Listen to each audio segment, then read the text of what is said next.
कश्मीर को लेके बहुत बड़ा कदम उठाने वाली है भारत सरकार। भारत ने तैयारी कर ली है पीओके को अपने कब्जे में करने। भारत की और मोदी जी की ये तैयारी है कि पीओके भारत में शामिल हो और वो शायद 2025 में ये कारनामा कर दिखाएं।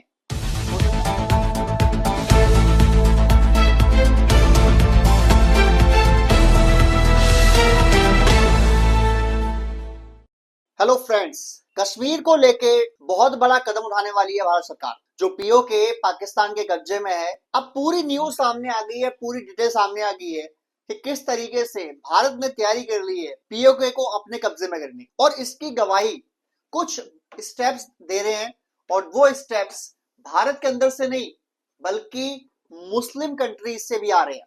तो मैं आपको कुछ ऐसे स्टेप बताऊंगा जिससे आपको रियलाइजेशन होगा कि भारत की और मोदी जी की ये तैयारी है कि पीओके भारत में शामिल हो और वो शायद 2025 में ये कारनामा कर दिखाएं। हो सकता है जंग की शुरुआत हो जाए और 2026 में पीओके जो भारत का अभिन्न हिस्सा है वो भारत का हिस्सा बन जाए हमेशा के लिए। और उस पे से ये जो कलंक है पाक ऑक्यूपाइज कश्मीर यानी पाकिस्तान द्वारा अधिकृत कश्मीर, ये जो धब्बा है हमारे कश्मीर के ऊपर जो उस तरफ का हिस्सा है वो बैठ जाए। सबसे पहली बात, तीन चार चीजें बताता हूं मैं आपको। पहले सबसे पहले पाकिस्तान के न्यूज चैनल्स आए दिन ये बात कर रहे हैं कि भारत इतना सारा असला हथियार खरीद क्यों रहा है। आपको पता ही है कि बहुत सारी डील्स हुई हैं अभी, जैसे तुरंत में अभी जो डील हुई है वो जेवलिन मिसाइल भारत ने अमेरिका से ले ली, जो एमएच हेलीकॉप्टर है जो सबमरीन्स को ढूंढ के मारता है वो भी भारत ने अमेरिका से ले लिया और एक्स्ट्रा ले लिए। साथ साथ रशिया से भारत अपने S-400 की और 5 फ्लीट मांग रहा है, यानी कि 5 बैटरीज और मांग रहे हैं। 3 हमने ऑलरेडी हमारे पास आ चुकी हैं, 2 हमारी पेंडिंग है, तो मतलब टोटल 10 हम चाह रहे हैं। उसके अलावा भारत खुद तेजस फाइटर जेट की निर्माण को बहुत ज्यादा स्पीड अप कर रहा है। भारत अपने सुखोई 30 MKI जो है make in India fighter planes उनके अपग्रेडेशन कर रहा है। यानी कहने को तो वो सुखोई 30 रहेंगे, लेकिन अपग्रेड्स में वो होंगे जो सुखोई 35 में है, यानी उस लेवल का फाइटर प्लेन बन जाएगा। भाई नाम से तो कुछ होता नहीं है, हथियार और रडार सिस्टम इनकी स्पीड इसी से मैटर करता है। तो सुखोई 30 और 35 में जो फर्क है वो फर्क मिटा रहे हैं अपग्रेडेशन करके, हम ये कर रहे हैं। और सुनने में ये भी आ रहा है कि जब पुतिन इसी हफ्ते 2 दिन के बाद जब भारत में होंगे तो डील साइन की जाएगी, बेहतरीन डील साइन की जाएगी, और वो डील है Su-57 फैलन की। जो सुखोई 57 फैलन है जो 5th जनरेशन का बेहतरीन लड़ाकू विमान है, उसकी डील साइन की जाएगी। और उसके बाद पाकिस्तान तो क्या खुद चाइना की भी ये औकात नहीं रह जाएगी कि चाइना भारत की तरफ गंदी नजरों से देखे। चलो ये तो हो गई हथियार खरीद की बात। हथियार तो हर देश खरीदता ही है सेफ्टी के लिए। ब्रह्मोस की मैन्युफैक्चरिंग स्पीड बढ़ा दी है हमने, हम सेल भी कर रहे हैं उसको। बट पाकिस्तान के जो लाल टोपी है, पाकिस्तान के जो न्यूज एंकर्स हैं, वो ये कह रहे हैं कि भारत इस बार जो हमला करेगा वो हमला बहुत जोरदार होगा और भारत इस बार पीओके कब्जा करने की पूरी कोशिश करेगा। भारत इस बार सिंध प्रांत के कुछ हिस्से कब्जे करने की पूरी कोशिश करेगा। और ये जो भारत सरकार है ये अटल बिहारी वाजपेयी सरकार नहीं है, ये इंदिरा गांधी सरकार नहीं है, ये जवाहरलाल नेहरू सरकार नहीं है। ये वो बोल रहे हैं अपने न्यूज चैनल में, और मोदी पाकिस्तान में कब्जा कब कर लेगा तो वो स्पेस उससे कोई छीन नहीं पाएगा, वो ये बातें भी कर रहे हैं। अच्छा, इसमें कोई नई बात तो है नहीं, पाकिस्तान के अंदर तो ये बातें उठती ही रहती है कि भारत हमला करने वाला है, भारत हमला करने वाला है। कुछ उनकी पाकिस्तान की जो फौज है वो ये प्रोपेगेंडा फैलाती है ताकि फौज पावरफुल बनी रहे, फौज अपने पैसे बढ़ाती रहे, अपने इन्वेस्टमेंट बढ़ाती रहे, ये सब करते रहते हैं। पर नया क्या है इसमें, इस बार नया क्या है? पहली बार नया ये है कि ऑपरेशन सिंदूर जिस तरीके से भारत ने रोका, खुद मोदी जी ने बोल दिया कि ये रोका गया है, ये खत्म नहीं हुआ है। इसका मतलब उन्होंने फ्यूचर के अंदर हमले करने की बात को पहले ही बोल दिया कि हमला हम कर सकते हैं। अगर हमको हमारे ऊपर हमला होता दिखाई दिया, कोई टेररिस्ट एक्टिविटी दिखाई दी, हम मारेंगे। ठीक है, इसमें भी क्या बड़ी बड़ी बात है?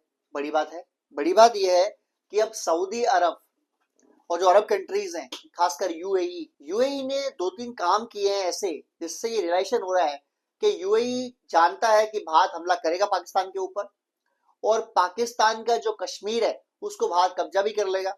और इसलिए यूएई अपनी सारी इन्वेस्टमेंट कर रहा है कश्मीर में, जम्मू कश्मीर में, जो भारत की तरफ है, ना कि पाकिस्तान द्वारा अधिकृत कश्मीर में। पाकिस्तान वाले क्या बोलते हैं, 80 भी मुसलमान तुसी मुसलमान, मुल्ला ब्रदर्स, यही बातें करते हैं ना पाकिस्तान वाले कि हम इस्लामिक ब्रदरहुड फैलाएंगे, जो मुस्लिम कंट्रीज है वो मिलके चले और कश्मीर के लोगों को आजादी कराएं, वो यही बकवास करते हैं। यूएई ने साफ बोल दिया पहले तो कि भारत का अभिन्न हिस्सा है जम्मू कश्मीर और उसमें कोई लेन देन की प्रक्रिया बाकी नहीं, और साथ साथ उन्होंने बिलियंस ऑफ डॉलर की इन्वेस्टमेंट चालू कर दी जम्मू कश्मीर के अंदर भारत में। क्यों? उनको पता है कि भारत में इन्वेस्टमेंट करेंगे ये मल्टीपल टाइम बढ़ के बाद में वापस आ जाएंगे। अब पाकिस्तान में करेंगे तो खा जाएंगे पाकिस्तान वाले। पहले तो नेता और फौजी नीचे पहुंचने नहीं देंगे इन्वेस्टमेंट को, जो थोड़ी बहुत पहुंचेगी उसे वैसे साफ कर देंगे वो लोग। आप देख ही रहे हैं कि जो चाइना पाकिस्तान इकोनॉमिक कॉरिडोर है यानी सीपैक जो है उसकी हालत क्या है। चाइना ने अप्रोक्सीमेटली 60 से 70 बिलियन डॉलर लगा दिए और चला आज तक कुछ नहीं उसके ऊपर, वो बन ही नहीं पाया कंप्लीट आज तक। क्यों? बिकॉज पाकिस्तान की नीयत ही नहीं बनाने की, और चाइना भी टेंशन फ्री होकर बैठा है बिकॉज चाइना इन्वेस्टमेंट तो कर ही नहीं है।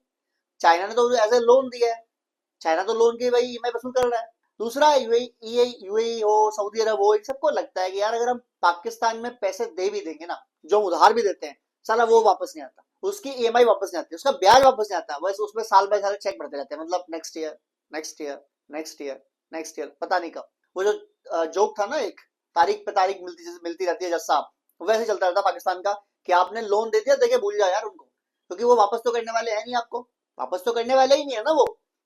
जब बंदा लोन वापस ही नहीं करेगा तो फिर क्या होगा? आप या तो उससे लड़ाई कर लें, बेगारी मुल्क के देश के लोग हैं, ठीक है, और लोन ले रखा है बंदों ने 50-100 बिलियन डॉलर, 500-500 बिलियन डॉलर के, और पल्ले 5 बिलियन डॉलर, बताइए कहां से देंगे? उसके टोटल ब्याज तक भरने की इनको औकात नहीं है। तो यूएई ने सोचा है, उनको पता भी है कि भारत ने कन्वे कर दिया होगा, ऑब्वियसली बात है कि ऑपरेशन सिंधु जब हुआ था कि भाई ऐसा है, हम तो हमला करेंगे और हम अपना पीओके लेंगे। हम खुलेआम बोलते हैं, हमने भारत की सरकार की जो संसद है उसने एक बिल पास कर रखा है कि जो पीओके हमारा अभिन्न हिस्सा है हमें भारत में मिलना चाहिए। पीओके के लिए राज्यसभा और लोकसभा दोनों में सीटें खाली छोड़ रखी हैं, वहां के लोग जब आएंगे तो जब जीतेंगे चुनाव होंगे वो यहाँ पर आके बैठेंगे। जम्मू कश्मीर विधानसभा जो हमारी है उसके अंदर हमने स्पेस छोड़ा हुआ है, तो हमारा पूरा प्लान तो है कि हम पीओके लेंगे। अब क्वेश्चन ये है कि कब, व्हेन। जानकार ये कहते हैं, जो फौजी जानकार हैं, जो रक्षा जानकार हैं, कि भाई अगर पाकिस्तान से हम लड़ाई करनी है, this is the best time. क्यों?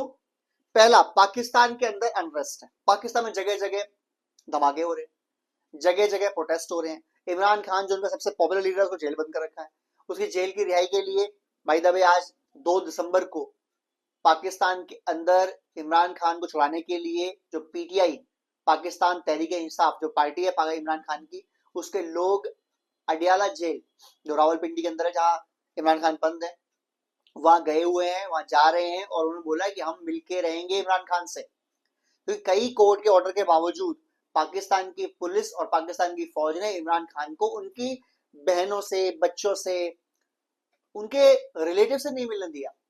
जो बच्चे उनके बाहर रहते हैं, जो कासिम है, उनमें से बेटा है, कासिम का नाम है, वो इंग्लैंड में रहता है, उसने बोला है कि कुछ तो गड़बड़ है इमरान खान को लेके। या तो इनको रखा गया डेथ सेल के अंदर जहां वो बैठे बैठे खुद ही मरते हैं, और या इनको ऐसे जगह रखा गया है जहां इनको फांसी देने की तैयारी कर रहे हैं, या इनको मार ही दिया गया।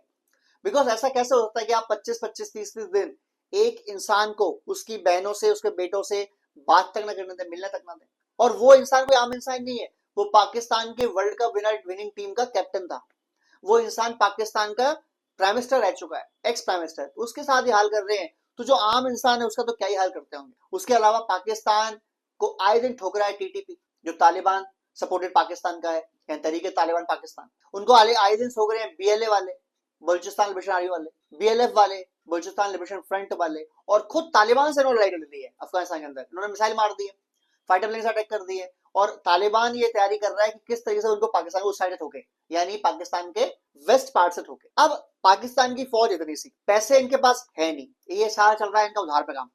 अगर इस समय भारत इन पे ईस्ट से हमला कर दे, यानी भारत हमला कर दे पीओके के अंदर, भारत हमला कर दे इधर सिंध के अंदर, इधर पंजाब के अंदर, तो पाकिस्तान का खत्म होने में कितना टाइम लगेगा? मैक्स टू मैक्स लगेंगे तो 2 दिन लगेंगे, और पाकिस्तान को पता है बात। और इस समय भारत की पोजीशन बहुत मजबूत है। क्यों? नंबर 1, अमेरिका फंसा हुआ यूक्रेन में, वो मैक्स टू मैक्स सपोर्ट करता है पाकिस्तान को, तो वर्बली कर लेगा, लड़ने ना वो हथियार भेज रहा ना खुदा रहा। पाकिस्तान से लड़ने कौन आएंगे? 2 देश आएंगे, तुर्की और चाइना। चाइना भी शायद अब आएगा नहीं, जब से भारत एससीओ मिलके आया है, शी जिनपिंग से, मोदी मिलके आए, तब से मामला ठंडा हो रखा है, और खुद चाइनीज छिड़े हुए पाकिस्तान से, क्योंकि पाकिस्तान के ऊपर भी पाकिस्तान के फौजियों ने चाइनीज लोगों की पिटाई कर दी पीओके के अंदर, क्योंकि वो चाइना का झंडा फहराते वहां पर, तो चाइना भी इसलिए गुस्से में, चाइना के पैसे फंसे पड़े पाकिस्तान इसलिए गुस्से में। हाँ, तुर्की आएगा, वील टेक केयर तुर्की यार, देख लेंगे यार, इतने बड़े देश है हम, चौथी अर्थव्यवस्था है, जल्दी नंबर 3 बनने वाले हैं, चौथा powerful country in the world है, सेकंड लार्जेस्ट आर्मी रखते हैं हम लोग, देख लेंगे यार क्या दिक्कत है, ठोक देंगे तुर्की को पकड़ के। और खुल के लड़ने तो आएगा नहीं, वो अपने ड्रोन भेजेगा, तो 4-5 आदमी भेज देगा, कोई नहीं, ड्रोन को भी देख लेंगे। तो ये चीज भी है, यानी best time to attack Pakistan is this, क्योंकि लड़ाई लड़ने के लिए पाकिस्तान पर अगर फौज भी हो, हथियार भी हो, डीजल पेट्रोल भरने के लिए टैंकों में पैसे ही ना हो, तो जो इनके पुराने इससे चीफ थे आर्मी के पाकिस्तान के, आसिम मुनीर से पहले कमर जावेद बाजवा, उन्होंने तो खुलेआम मीटिंग में कहा था कि आप बाहर से लड़ाई की बात करते हैं, अगर बाहर से लड़ाई सही में हो गई तो मेरे पास तो डीजल के पेट्रोल के पैसे भी नहीं है टैंकों के लिए, लड़ाई कहां से लड़ेंगे हम। जिस मुल्क के पास टोटल उसकी जेब में पॉकेट में 5 से 7 बिलियन डॉलर्स पड़े हों, जो खर्चा आता है 5 दिन का लड़ाई लड़ने में, और उससे लड़ाई लड़े जो देश की कैपेसिटी है तकरीबन 600-700 बिलियन डॉलर्स अकाउंट पड़े हुए हैं, और जीडीपी है पाकिस्तान से 20 गुना बड़ी, कैसे लड़ाई करेगा, फौज भी आपसे बड़ी। तो ये बेस्ट टाइम है, ऐसा बहुत से लोग मानना है। और मोदी जी और अमित शाह ये क्या करते हैं, you never know, planning full होती है इनकी, तो प्लानिंग पूरी चल रही है। Operation Sindoor was a trailer, वो ट्रेलर था सिर्फ कि हम चेक कर लें पाकिस्तान की कैपेसिटी क्या है, और चेक किया गया और चेक मालूम पड़ा कि पाकिस्तान की 2 कौड़ी की हैसियत नहीं है। पाकिस्तान के एयरबेस को हमारी ब्रह्मोस ने उड़ा दिया, 15-20 ब्रह्मोस हमने फायर करी है, 9 उनके इलाके उड़ा दिए, 6 उनके फाइटर प्लेन गिरा दिए। अगर हम फुल पावर वॉर में आ जाएं, वो तो हमारा निशाना भी नहीं थे फौजी उनके, और उनके जो एयरपोर्ट्स होते हैं, जो उनके आर्मी हेडक्वार्टर्स होते हैं, हमारे इलाके में हमारे जोन में भी नहीं मारने, हमें तो मारने थे आतंकवादी। और तब उन्होंने जब हमला हम पे किया, हमने वापसी उनको उड़ा दिया, और फिर भीगा भीगा बिल्ली तरह भागता हुआ आया पाकिस्तान के, प्लीज यार बंद कर लड़ाई, हम बहुत पिट चुके हैं, फिर लड़ाई बंद कर दी। तो अगर हमें रियल में वो ट्रेलर हमने देख के समझ में आ गया कि पाकिस्तान के बस की नहीं लड़ाई लड़ना, और 2 से 4 दिन and that's it, PoK will be our. मुद्दा ये है कि कब भारत सरकार डिसाइड करती है कि इंडियन आर्मी बोले कि यार ये जो पीओके है इसको जरा ले आओ यार, बहुत टाइम हो गया और अब जरूरत इसकी। तो भारत आर्मी जो है, इंडियन आर्मी, इंडियन एयरफोर्स और इंडियन नेवी, ये वो पराक्रम दिखाएंगे, ये वो कुटाई करेंगे पाकिस्तान की, कि उसके बाद पीओके भारत का हिस्सा बनेगा ही बनेगा। पाकिस्तान में एक न्यूज और चल रही है आजकल, बड़ी बेहतरीन न्यूज चल रही है, और वो चल रही है कि शहबाज शरीफ ने बेवकूफ बना दिया आसिम मुनीर का। तो कैसे बना दिया, शहबाज शरीफ को 29 नवंबर को एक फाइल पर साइन करने थे, और वो फाइल ये थी कि 3 साल जब हो जाते हैं जनरल के एज पाकिस्तान आर्मी चीफ, तो उसको या तो रिन्यू करना होता है या नया बनाना होता है। तो बिल पास कर दिया गया पाकिस्तानी संसद में कि जो आसिम मुनीर है वो बन जाएंगे चीफ ऑफ डिफेंस स्टाफ, यानी कि सीडीएस बन जाएंगे। लेकिन फाइल पर साइन होने 29 नवंबर को। ये शहबाज शरीफ साहब 28 तारीख को निकल गए बहरीन दौरे पर, और वहीं से निकले सीधे लंदन, और आज हो गई है 2 दिसंबर, फाइल पर साइन हुए नहीं, यानी ऑफिशियली पाकिस्तान आर्मी का इस समय कोई चीफ ही नहीं, क्योंकि आसिम मुनीर का टाइम खत्म हो चुका है, नए वाले पर साइन हुए नहीं है। पाकिस्तान में एक दिक्कत और चल रही है, पहली बात तो कि जो एयरफोर्स चीफ होता था वो आर्मी चीफ से सीनियर होता था, अब सीडीएस अगर बन जाते हैं आसिम मुनीर, तो ये एयरफोर्स, नेवी और आर्मी तीनों के हेड बन जाएंगे। अगर ये बन जाते हैं तो आर्मी चीफ कौन है पाकिस्तान का, वो डिसाइड करना है। और अगर ये आर्मी चीफ ही है तो क्या आर्मी के अंडर एयरफोर्स और नेवी दोनों आ गए, ये डिसाइड करना है। तो ये एक अलग ड्रामा चल रहा है जो आसिम मुनीर ने फैला रखा है, और शहबाज शरीफ ने बड़े तरीके से इसको डक करके निकल गए वो, बिकॉज उनको 2 दिक्कत लग रही है, आसिम मुनीर नहीं रहा तो अब आसिम मुनीर को बनाओ सीडीएस, और आसिम मुनीर ही नहीं रहा तो हु विल सेव शहबाज शरीफ।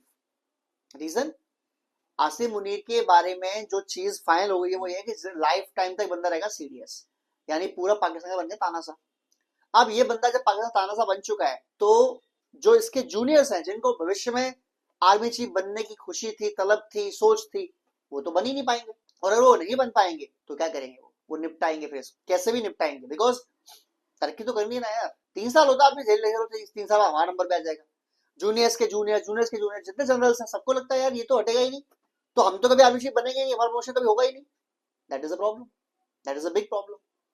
तो अब देखने वाली बात यह है कि क्या यूएई और सऊदी अरब जो सोच सके हैं, देख चुके हैं कि यार भारत पाकिस्तान के ऊपर हमला करके पीओके ले लेगा, इसलिए not to invest in Pakistan occupied Kashmir, but to invest जो भारत के अंदर कश्मीर है, जम्मू कश्मीर है, वहां इन्वेस्टमेंट करवा। जब वो पीओके भारत में आ जाएगा वहां भी इन्वेस्टमेंट कर लेंगे, क्या दिक्कत है।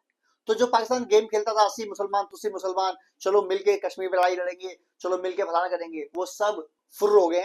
उनको पता है कि पाकिस्तान का प्रोपोगेंडा है, असलियत में जो भारत का हिस्सा है वो है जम्मू कश्मीर, और जो पाकिस्तान ने कब्जा कर रखा है वो है अवैध। तो असलियत सबको पता है, और असलियत के ऊपर, हकीकत के ऊपर सब कायम है। वीडियो अच्छा लगा हो तो प्लीज लाइक करें, शेयर करें, सब्सक्राइब करें। जय हिंद, जय भारत।